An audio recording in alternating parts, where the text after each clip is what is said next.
Welcome on into the Tuesday edition of Wager Talk Extra, and you're getting it a day early, a Monday edition, because it is the U.S. Open. We wanted to get you some actionable info that you know and love as soon as possible. So I'm your host, Dan Alexander, and alongside my great guests today, Andy Lang and Nick Borrman, we're reminding you that no matter what sport you're cashing in on, especially golf, that money is all going to spend the same. And we're taking a look at the Los Angeles Country Club. Let me welcome in my man, Andy Lang, because no one can break down the undulation of the courses quite like my man, Andy Lang. And Andy, you have all kinds of hole previews for the folks, and take from that what you will. We're talking golf here, and you wanted to break down what we expect to see this weekend before we start getting into some plays that you like. Well, so the star of this event, I believe, is going to be the golf course. This is the Los Angeles Country Club, and it is a very strict private club, obviously, in Los Angeles. They have some amazing golf rules. Like this is to anybody else that's not in golf, you're going to laugh at these, but if you're a hardcore golfer, old school, you're going to love this. So no golf shorts ever. Sports coats must be worn after 6 p.m. in the clubhouse. You are allowed to wear shorts and a t-shirt if you are running from the car into the locker room to change. But they also have a sign in the locker room that says no loitering in shorts. Women's skirts cannot be more than 4 inches above the knee. And my favorite is no slogans on your clothes. So you can't wear a company shirt that has their slogan on it. It's a very old school course. And it's a very private place that they have finally agreed to open itself up for the U.S. Open. This is something that the PGA has been trying to do because it's such a cool and interesting course, and we've never really seen it. So if you want, you can look on Google. They do a really good job of doing the flyover, the drone footage with voiceover, kind of describing the different holes. That is available online. But the word I would use to describe this course is quirky. There are some absolutely crazy, bizarre, beautiful holes with characteristics that not only have we not seen at U.S. Open, I don't know if we've seen them at very many courses at all. So I've highlighted a few of them here that I want to go over because I think these are just going to be the most interesting to watch. Impact on the scorecards. You have to know that the front nine is going to play a lot easier than the back nine. The back stretch from 13 to 16 is absolutely brutal. So we'll get to a few of those holes. The first hole I would like to highlight, though, is the 6th hole at Los Angeles Country Club. This is a 330-yard par 4. You have a blind tee shot, and you have a small green that you can, I describe it as like an elevated island. So if you're looking at this picture here, you can try and drive the ball. You're going to have to play a big left to right. And if you miss this green, you can see the flag stick here kind of in the middle. If you miss the green, you're going to be in a bunker. You're going to be in some rough. So you're going to have a lot of guys lay up into this flat area here with a really tough kind of short chip shot because the green kind of runs parallel to the fairway here. So there's not a lot to work with. It's a 330-yard par 4, and I think this is going to make for some very interesting second shots and some very interesting situations with guys that don't hit the green if they try and drive it. So a lot of trouble with bunkers and rough there on this one. The next hole is the very next one, the 7th hole. This is a 284-yard par 3. So the previous hole is 330 yards. That's a par 4. This is 50 yards less, and it's a par 3. And the view that you see in this picture here, so we see the green, and if you kind of look towards the left down the fairway is the tee box. So if you're looking at this green, players are going to land it short and try and bounce it and roll it up because it's a 290-yard par 3. And it's going to be next to impossible to actually get the ball to land on the green and stop it. So you're going to see players try and figure out distance. How can I land this thing 250 or 260, and how can I get it to bounce up and onto the green? If you see off to the left side of the picture, that's going to be the players right off the tee box. Trouble with bunkers, trouble with rough. And this is a common theme around this course, trouble off to the right side. So if you're missing balls to the right at this course, you're going to be in problems. So that's the 7th hole. We'll move on to the 11th hole. And what do we have? Another 290-yard par 3. This one is brutal. So I actually think you may see guys lay up on a par 3. So if you want to hit it on the green, you're going to have to use a metal, or you're going to have to smoke a long iron. You're going to have to get it over these bunkers. And you're going to somehow get to this big area before the bunkers. I actually think you're going to see some players land there and try and chip it up over the bunkers onto the green and make par that way. It's a really, really fun hole. The green is lower than the tee, so it doesn't play a true 290. But this hole is going to cause guys a lot of problems. And again, look what happens to the right side of the green here. You got a big long runoff. So again, you can't be right on this green. Otherwise, you're going to be in the bunker. You're going to roll down the hill there. So that was another fun one. Let's get to the start of the hardest part of this course. It starts with the 13th hole. It's brutal.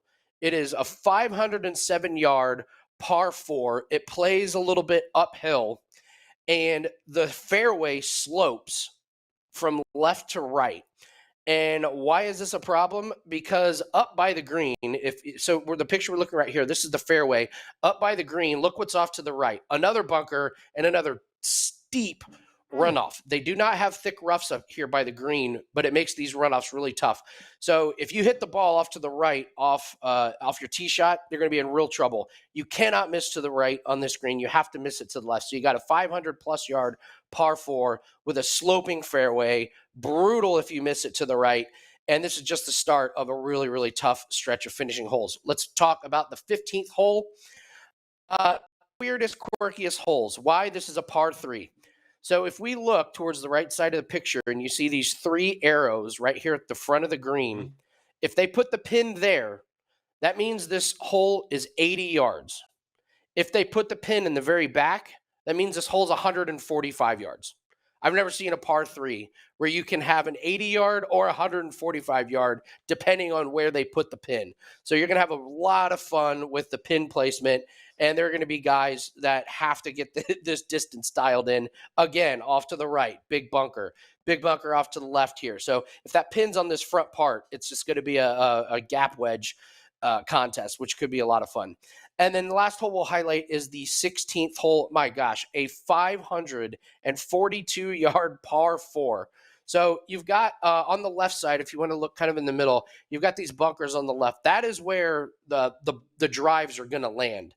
If you land it in the bunkers there, you're in big trouble. Bogey is well within play, as is double bogey. So I'm going to expect guys that are going to have to try and blast it over bunkers and hope that they can set themselves up with a really good shot, a good potential approach shot. And again, what do we see? On the left side of your picture here, which is the player's right side, what do we see? Huge drop-off. There's a bridge there. There's a lot of dried out creeks that run through this course that can cause problems. So again, we're highlighting a lot of difficulty if you're missing the ball to the right. So it's a fun course. It's going to be crazy. I would say, Dan, that this is going to be an approach type of course. It's not that long. The Bombers are not going to have a huge advantage. Your irons are going to have to be completely dialed in. The greens they have lots of different levels, a lot of undulations, and a lot of different tiers. So if your irons are not dialed in and you put the ball on the wrong tier, you're going to leave yourself with a brutal putt that's just begging for a 3-putt. But if you're hitting your fairways and you set yourself up for good approach shots and your irons are dialed in and you put the ball on the correct tier, I think you can see a little bit of a birdie fest on some of these holes. Front 9, you got to do all the scoring on the front 9. Back 9, just hold on. If you can play 13 through 18 at even par for the whole week, I think that's going to be what it takes to win the course. A lot of fun. I think the course ends up being the star of this tournament. Hell of a breakdown from a man, Andy Lang, right there. Checking out wt.buzz/AL. You can also download his free guide giving you DFS recommendations. He's going to be giving you some DFS recommendations right here in our DraftKings Darlings segment. But first, let's start with some players that might be struggling on this aforementioned course. It's players that can trip you up time, and you got a 3-pack for us, Andy. Yeah, before that, I just want to mention we're on a 6-0 run in golf. We only had one play last week. We crushed it. Yeah, crushed it with Justin Rose getting over Sahith Thagala. So that gives us a 6-0 run, and we got our 5% play that is up at WagerTalk. Never had a 5% play this year. We're very, very selective in golf with these. We're hitting our stride. We are up, I think, what are 10-3-2 on a long-term run over the last month or so. We're well over 63% since April. So we're hitting a really, really good time of the year to get involved with golf. So let's make it 7-0, 8-0, 9-0 with however many plays we have. Get the 5% play, and it comes with all of our plays that we'll have for this week. So players that can trip you up. So I'm going to go with Sung J M. I'm going to start with him. We talked about this being an approach style course. That's what I think. And he has completely lost his iron play the last few tournaments. No chance I'm betting on him. I'm not putting him in DFS. I'm not putting him in my seasonal fantasy lineups. Last month, just in the last month, he's minus 0.29 on approaches. He's only plus 0.05 around the green. So what does that tell us? It means he's bad on approaches and he's not getting it done around the green to save himself when he has a wayward approach shot.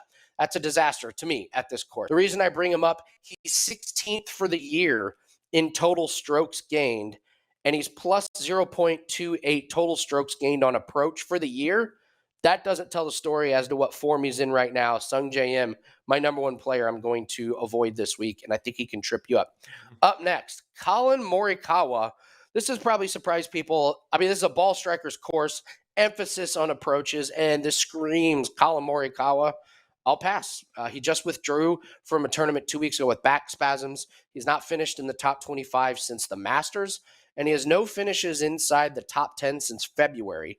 He has fantastic approach numbers. There's no denying that, but his putting is atrocious. The last 30 days, minus 0.26 strokes gained putting in that time span. Doesn't matter if you can get it to the green. If you can't putt the ball from there, you're not going to be in contention. So bad putting, back spasm, and this guy's price is a top 10 guy. No thank you on Colin Morikawa. And last but not least, Jordan Spieth, fan favorite. Listen, Spieth and U.S. Opens, they just do not go well together. Even though they're played at different courses, he won this back in 2015, but since then his best finish is 19th. He has three finishes, 6th, and I just don't like his consistency. His last 4 finishes are 5th, miscut, 29th, miscut. He has negative strokes gained putting and around a green in the last month. Maybe we get red hot Jordan Spieth for a round or two, but over the course of 4 rounds, I don't like his consistency. I don't like his short game right now, so I'll pass on Jordan Spieth. Sung J M, Colin Morikawa, and Jordan Spieth, 3 guys that I think can trip you up this week. And thank you for recapping there, Andy, because ever since you said 6-0 in golf, I've just been being like, how can I get Andy's golf pack for this weekend? So before we get to DK Darlings, how can they get over there? How can they get that? And also, how can they take advantage of the great deals that you're putting up on a weekly basis on your page, brother? Well, if we want to start with just golf, the free article is up. We do this every week. This goes over our DraftKings Darlings. It's got stats in there. It's got course overview. That is free on WagerTalk. You can grab that. And if you want to grab the golf play, just grab that. It's on the profile page. We're having a really good year, plus 65 units in all sports. We're coming off a really good run in golf. We're doing really good in Major League Baseball. Finished up a fantastic soccer season, #1. Had a great French Open. So everything is running really, really well for us right now. I really can't tell you there's a sport that we're not doing well in long-term and short-term. So just grab everything at wagertalk.com. But U.S. Open, had this circled for a while. We went very low volume last week, only 1 play. I expect to have neighborhood of 3 to 5 plays this week.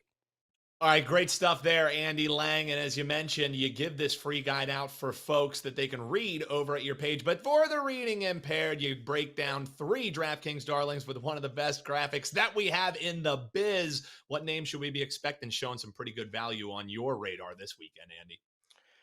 I mean, he's a fan favorite. He's been a moneymaker. He's been probably the best DFS darling all year. And once again, we turn our attention to Ricky Fowler. He's only 7,500, criminally undervalued here, Dan. I mean, this guy's 11th best in total strokes gained this season. He's finished 15th or better in 6 out of the last 7 tournaments. He's plus 0.92 strokes gained approach. You could definitely get a great price on him just to make the cut.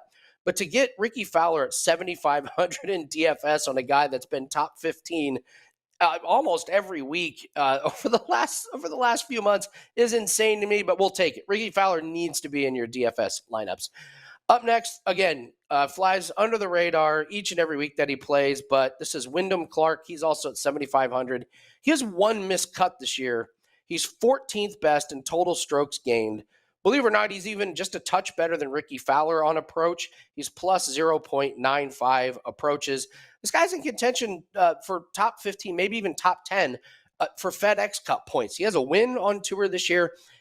Nobody thinks of him as a guy to be, a guy that's a threat to win these tournaments. But my gosh, 7,500 for DFS. Absolutely, he's in my lineup. And then I will also throw in live golfer Patrick Reed, 7,500. So listen, I can't ignore some of these live guys who have done good at the majors this year. Brooks Koepka is probably going to be the first to come to people's mind. Patrick Reed has finished 4th at the Masters and 18th at the PGA Championship. He just seems to show up at the majors. He's made the cut 6 times in a row at U.S. Open. So even though they're on different courses, I love that he can adapt his game to the different U.S. Open style courses. So pretty cool that we got 3 golfers here, 7,500 each to start your lineup. And if you want to get my entire DFS lineup, that is on the free article on my profile at WagerTalk.com. Beautiful stuff there. 7,500 across the board. Fowler, Clark, and Reed. And now this is a play that the next guy who's going to be joining us, Nick Borrman, was also eyeing, but it pays to be in the chat early and often because you get to give your best bet as a man that we all know and love, looking for him in the top 10. What are we eyeing here, Andy? Yeah, very cute for Borman to say, well, I was going to use that play. Yeah, right. Exactly. Yeah, I see it. No, I'm just... No, I was the one who told Andy about it, is what he told us, so I don't know. Yeah, well, I'm going to go to a live golfer, but first off, spare me live golfers telling me that you play on courses that are just as hard as the PGA Tour. Give me a break. The top 3 guys this year in strokes gained putting are all from the live tour, and it's not because they're awesome putters. It's because they play on putt-putt courses. So if I hear that again, that the live golfers play on courses as hard as the PGA, I don't want to hear it. Their strokes gained putting numbers are ridiculous. So, but one guy I cannot ignore is Brooks Koepka, and we're getting a great price at plus 120. Check all your books. Make sure that you're playing this on a book that pays out on ties. Do not play this on a dead heat rule course. Know your rules at your sports book. They should have them posted. It's so important when you're playing these top 10s and top 120s. But Brooks, top 10 plus 120. He finished 1st and 2nd at the 2 majors this year. He's mentally tougher than just about anybody in the game. And including live and PGA Tour players, he has the best strokes gained approaches in this field. Again, little shaky on that number, but he's been great at the majors. His putting is elite this year. And after he finished runner-up at the Masters, he talked about, I got to make some adjustments to get the win at the major. I gave it away. I choked down the stretch. What do you do? Went out and delivered. Gets the win. I expect him to be in the mix this week on Sunday. I think most people would think of Brooks, bomber, power guy, and he is. He's been really, really good with his irons and really, really good putting. And I like guys that are really mentally tough when you're coming to a course that nobody's ever played. You're going to be in some weird situations. I like guys that are calm under pressure, like Scotty Scheffler, like Brooks Koepka, some of these guys that are pretty even-keeled. Plus money on him to finish in the top 10 at a major. He's healthy. Absolutely, Brooks Koepka. Give me him to finish in the top 10. That is Andy Lang, and we love some plus money there. Brooks Koepka, top 10. And as Andy let you know, already plays starting to get loaded as you're watching this video. And also, little birdie maybe told me there's something that he's eyeing, and if he likes it enough, you might just see a 5% from Andy Lang. So jump on that. Make sure you don't miss out, as golf has been running hot for him pretty much since he's been handicapping it. So that's going to do it here for our man, Andy Lang. We're going to step aside, and right after this, we're going to hear from our man, Nick Borrman, and get his thoughts on the U.S. Open weekend.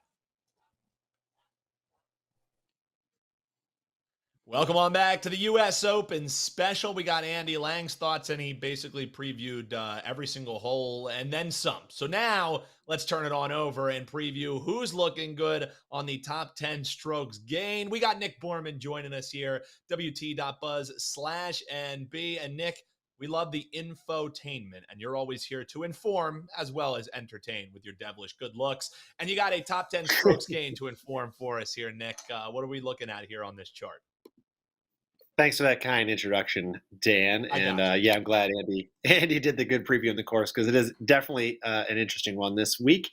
And here I'll break down the field a little bit here. And these are the top 10 guys. We always look at this graphic each week we get together, Dan, and this is the top 10 strokes gained over the last 12 months. I always start my outright betting here. 56% of the winners so far this season have come from this graphic. So why not start here when you're looking to bet outrights? And of course, none other than Scotty Scheffler, world number one, leads the charge, strongest over the last 12 months, 6 months, and 3 months. In fact, if you go back 24 months, he's number one as well. So it's all the names you'd expect to see. Rahm, McIlroy right there on his heels. Schauffele, Cantley, and then you get down to Hovland, who's one of the more recent winners at the Memorial and trending upwards. Finau, Sungjae, Max Homa, and Morikawa. I threw a couple notables in there, one being the reigning PGA champion Brooks Koepka, who, of course, is one of the favorites this week as well. His strokes gain data, like any LIV Tour player, is going to be a little skewed because he doesn't have as much data in there. But because the majors are in there the last couple short-term periods, you can see his trend in the last 3 months is second only Scotty Scheffler. So another trend I like to look at here, another thing I like to look at is it's one thing to see who's in that top 12, but it's another thing to see the trend that the players are going at. You look at a guy like Tony Finau, great over a 12-month period, but he's been actually going backwards a little bit here in the shorter term. 6 months dropped a little bit, and now down to 3 months, he's dropped quite a bit. It's not like he's playing poorly, just not playing quite as strong. Max Homa, another guy trending in the wrong direction. And then, which I mentioned, you got Vic Hovland trending up, Tyrell Hatton trending up, and of course, Brooks Koepka trending up. So those are the top 10 the players in the strokes gained going into this U.S. Open, Dan, and it's going to be a good one. And listen, this course looks very tough. Like if they get it firm and fast, which they're hoping to, the ball's going to roll all over the place into some weird areas. So the best of the best will rise to the top come Sunday. Never good when the ball is sliding into weird areas, Nick. It's never a good sign, whether it's on the course or elsewhere. Get your minds out of the gutters, folks. All right, outright time. You always come with a great one here for us, Nick. And seems like you're talking about a guy who's been in headlines quite a bit in the golfing world. Who do you got for us here at a nice 17-1 price? Yeah, I just mentioned him in that graphic, and we're looking at Victor Hovland. He's a guy that he's been playing very, very well for a long time, but he just was not breaking through in that big tournament win, and he finally got that proverbial monkey off his back with that win at the Memorial in his last start. And I believe this could be a start of something big for him. It's kind of like, I'm not going to compare him to Scotty Scheffler, but from 2 years ago when Scotty Scheffler couldn't get that win until then all of a sudden he won and then just kept winning. Maybe we're looking at something similar for Hovland here. His last 3 major starts, Dan, tie for 4th at the Open, that's 2022, then tie for 7th at the Masters this year, and then runner-up in the most recent one at the PGA. So 3 straight top 10s. If that doesn't spell a guy ready to win one, I don't know what does. He's gained strokes off the tee in all 13 events he's played in 2023, and he has the rare combination of both distance and accuracy with that driver. Par 3 scoring, something to pay attention to this week. There are 5 par 3s at LACC. He ranks 10th on tour in par 3 scoring this year. He is 6th in overall proximity, including number 1 in proximity from the rough in case he does have a little wayward shot. And he's 7th in overall scoring average. And then his weakness, Dan, has been his short game, but that's been trending upward in that department, including gaining strokes at both the PGA and the Memorial. So if he can keep that short game really just average, he should be in contention with his ball striking being as good as it was. And there's one trend that's important to know here. The last 8 U.S. Open winners have finished at least tied for 13th or better in their previous major starts. So if you go back to the PGA Championship and you look at anybody who finished 13th or better, those are most likely, at least the trend is proven, those are the guys likely to win this U.S. Open. It's happened 8 straight years. So Vic's in that category. I'm backing him this week. I love it. A 17-1, and we'll be getting to your top 10. I'll give you a little bit extra time to search for one since Andy Lang was nice enough to steal yours. So before we get to that, why don't you tell people about this U.S. Open pack? It's one of the more profitable things we put up at WagerTalk year in and year out. So what are you excited for this weekend, and what can clients expect from the U.S. Open pack over at your page? Yeah, U.S. Open pack, very similar to my weekly golf packs. It's going to have my collection of outright winners, usually about 4 guys I'll choose on the outright market, and then leaderboard bets, which is top 10s and top 20s. And then in a major, I'll add a little bit along the week. It might be a daily matchup. It might be a live ad on a leaderboard or an outright bet. So that is posted now. I will have a 5% play, which is very rare in golf. I've only had one other one over the last 4 months in golf. It was a winner at the PGA Championship. So hopefully we'll back that up with another one this week at the US Open. And overall, this season, Dan, plus 55 units, 7 outright winners on the PGA Tour since September. We're going to keep it rocking one more time this week at the US Open. Well, and don't sell yourself short. 55.05 units, Nick. So make sure we get that part in there. All right. Instead of being a true man of the people here, instead of just saying ditto on Koepka top 10, excuse me, you dove a little bit deeper and still have a top 10, top 20 play that you like quite a bit here. Free play for the folks before we cut you loose. What are you eyeing here, Nick? Yes, full transparency. I'm 100% on board with Andy's suggestion of Koepka as a top 10. And everything suggests he'll be right up there again this week. But I'm going to go a little deeper. I mentioned him last week as our outright winner. That is Justin Rose. He obviously did not win last week, but he finished yet again in the top 10 at that RBC Canadian Open. He's also has 2 other recent top 10s at the PGA Championship and at the Players, which I don't know. I guess are pretty big deal events, right? And then he was just outside of that with a tie for 16th at Augusta. But I'm going to suggest you bet Rose on both the top 10 and top 20. That way we have a little bit of extra risk, or safety to cash our bet. I mentioned this stat when we did a preview at Augusta National. Dan, you might remember this. I was on him for a top 20, but he loves bent grass greens, and that's what we have here at LACC. He is the best bent grass green putter, according to strokes gained, going all the way back to 2014. Nobody is better. So his approach game is very strong this year. That means he's going to be on the greens. That means he's going to have the flat stick in his hand. I love that avenue, that way to go with Rose this week. He's gained strokes on approach, 10 straight starts. Overall ranks 13th on approach this season. And here's just a couple other rankings for you this year. 4th in proximity, 2nd in sand save percentage, in case he's a little loosey, 6th in scoring average, and 10th in par 3 scoring. And I mentioned how important that's going to be as well. This week, Rose has finished inside the top 20 in 12 of the last 20 majors, including 7 top 10s. So I'm going to split up my wager with a little bit of top 20 and a little bit of top 10. And at least we'll cash something as long as he gets in that top 20. But I really like him better to 3-1 to get that top 10 this week.